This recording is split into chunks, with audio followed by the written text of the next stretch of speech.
നമുക്കിന്നൊരു വെജ് പുലാവ് ഉണ്ടാക്കിയാലോ. അതിലേക്ക് ആവശ്യമായി തവ വെച്ചിട്ടുണ്ട്. തവയിലേക്ക് വെളിച്ചെണ്ണയും കുറച്ച് നെയ്യും ചേർത്ത് കറുവപ്പട്ട, ഗ്രാമ്പൂ, തക്കോലവും ചേർത്ത് കുറച്ച് ജീരകവും കൂടെ ഇട്ട് കൊടുക്കുക.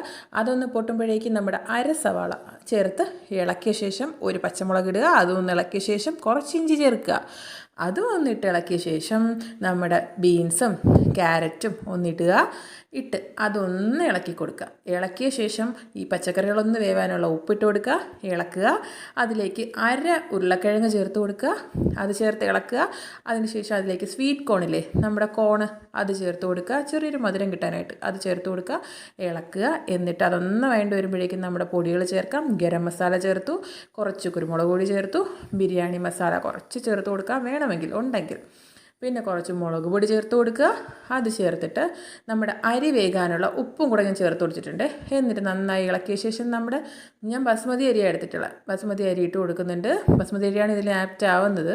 അത് ചേർത്ത് നന്നായി ഇളക്കുക. ഇളക്കിയ ശേഷം നമുക്ക് നമ്മുടെ അരിക്ക് ആവശ്യമായിട്ടുള്ള വെള്ളം ചേർത്ത് കൊടുക്കാം.